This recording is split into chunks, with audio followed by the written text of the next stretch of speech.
Bonjour les amis, j'espère que ça va. Bienvenue sur Clic-Clac, votre magazine du tout connecté. Alors aujourd'hui, je suis à Ingenious City, qui est un incubateur à Kinshasa. Et je vais rencontrer Boni Maya, qui est le patron de imart.cd et on parlera business en ligne.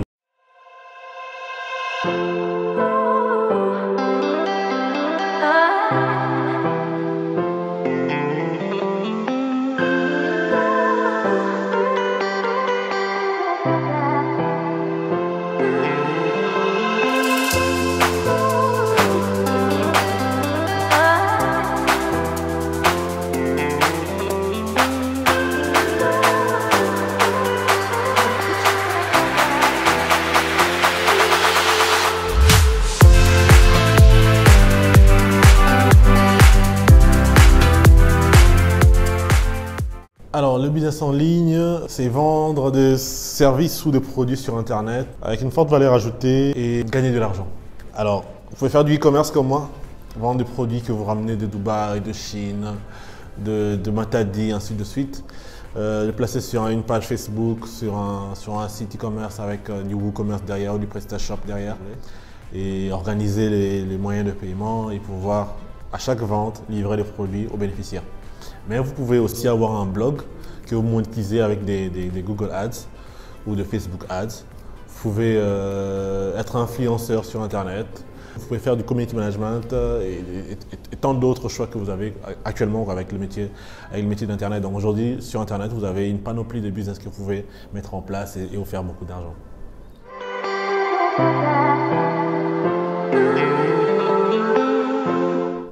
Alors moi, à la base, je suis web développeur. Et je suis expert en digital marketing, donc c'est ça mes deux expertises. Et du coup, vu que je suis très occupé par mon taf, j'ai mis en place une plateforme qui me permettait à moi de commander en ligne ou à ma femme de commander en ligne, de nous faire livrer à domicile sans pour autant me déplacer. Alors c'est une plateforme également que ça a rempli d'abord mes besoins à moi et j'ai également ouvert la plateforme à d'autres personnes comme moi qui n'ont pas les temps mais qui désirent faire des courses, de pouvoir se faire livrer leurs courses alimentaires à domicile. Alors donc ça fait 3 ans que nous avons lancé. Aujourd'hui nous sommes à plus de 8000 clients qui font leurs courses de façon mensuelle sur Imart. À côté de Imart, nous avons développé d'autres plateformes actuellement. En 2017 et en 2018, nous avons eShop.cd qui vend des produits cosmétiques naturels. Nous avons Imol.cd qui fait du dropshipping.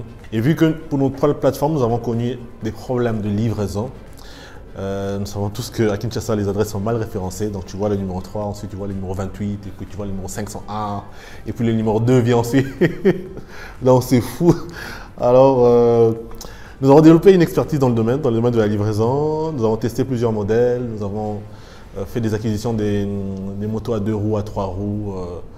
Nous avons mis du système derrière, un gestionnaire d'expédition digital, des applications, tout plein de solutions informatiques. Ça a tellement marché que nous avons reçu les sollicitations d'autres compétiteurs,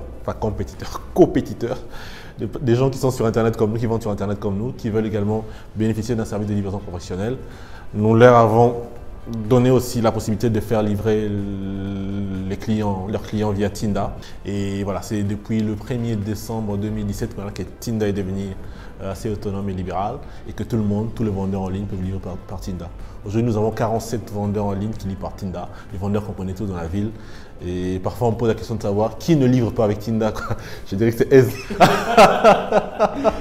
Voilà, donc tout le monde livre avec Tinda. Et ça marche bien. D'ici décembre 2020, il y aura plus de 5000 personnes qui vont livrer avec Tinda. Et voilà.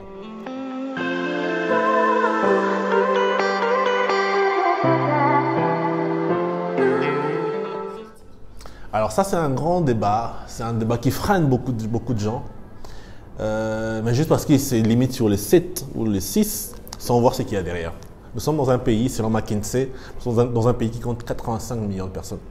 85 millions de personnes. Et il y a 7% qui sont sur Internet, ce qui fait à peu près 6 millions de gens qui sont sur Internet. 6 millions, c'est déjà un pays. C'est déjà le Congo-Brazza. 6 millions, c'est déjà 2 fois le Gabon. 6 millions, c'est déjà 3 fois l'Érythrée, et ainsi de suite. Ouais. Donc nous sommes dans un pays où rien que les connectés sur Internet constituent à eux-mêmes un pays. 6 millions de gens. Et aujourd'hui, personne n'a 1 million de clients. Personne n'a 1 million de clients à ce jour. Personne n'a même 100 000 clients.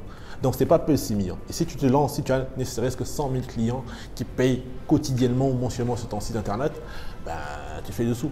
Donc, ce n'est pas un franc en soi, le fait d'avoir 6% de pénétration internet. C'est 6 millions de gens. Il faut plutôt voir le verre à moitié plein. C'est 6 millions de personnes.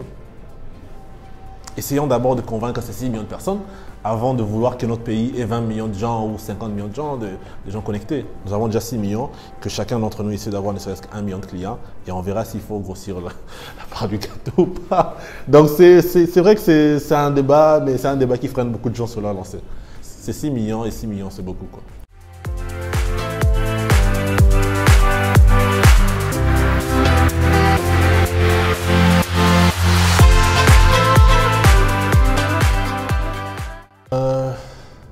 C'est vrai que c'est sexy d'être CEO maintenant. Tout le monde sur LinkedIn, il marque CEO, CEO, CEO, CEO. Même quand tu viens de créer un petit projet sur 2 bouts de papier, tu changes directement son profil sur LinkedIn, tu deviens CEO. C'est bien, c'est sexy. Mais qu'est-ce qui suit après? Moi, je donné mon exemple. À la base, je suis expert en digital marketing et en web développement. Donc, ça fait plus de 12 ans que je travaille dans des boîtes. Donc des boîtes très connues et je travaille dans plus de 10 boîtes. Donc j'ai quand même un parcours et sur base de ce parcours, j'ai eu une expérience et sur base de cette expérience, j'ai mis en place une solution qui a l'air de marcher. Ok? Donc ceux qui veulent se lancer également, ils doivent savoir cela, que soit tu as de l'expérience, soit tu t'es fait former. Et de façon intensive. Parce que le monde de start-up, le monde de l'entrepreneuriat, c'est pas le monde de l'emploi. L'emploi, quand tu travailles, tu arrives à 8 h, tu finis à 16 h, pile, tu rentres à la maison, tu te mets devant la télé, à siroter une bonne bière, et puis tu es là affalé jusqu'au petit matin, et puis tu continues. Le monde des start-up, c'est pas ça. Le monde des start-up, tu arrives à 6 h, tu finis à 22 h, tu rentres à la maison, tu continues, tu codes jusqu'à 3 h. Ensuite, tu t'endors sur ton laptop, et puis tu te réveilles. Donc, tu travailles plus qu'un employeur ordinaire. Tu te donnes plus qu'un employeur ordinaire parce que tu l'aimes, ce métier. C'est ce que tu as choisi comme parcours.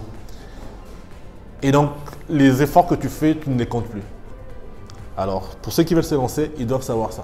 Ils doivent savoir qu'ils ne viendront pas se reposer dans l'entrepreneuriat. Ils ne viendront pas se reposer en devenant CEO. Ils vont travailler plus et plus dur. Ils doivent apprendre plus de matière. Ils doivent vraiment constituer une expérience. Ils doivent découvrir des choses, développer des stratégies, pivoter s'il faut. Ils doivent avoir la dèche. En tout cas, c'est pas facile, mais il faut se lancer. C'est pas facile, mais il faut lancer. Mais pour se lancer, c'est comme avoir un visa. Il faut avoir des prérequis. Il faut avoir des expériences, il faut avoir suivi des formations, il faut avoir testé des choses, il faut connaître, savoir dans quoi tu te lances, quels sont les chiffres. Quels sont les prérequis, quelles sont les formations en cours dans ce domaine-là, quels sont les clients, quels sont les compétiteurs, voilà. Donc c'est important de bien maîtriser les domaines dans lesquels on veut se lancer.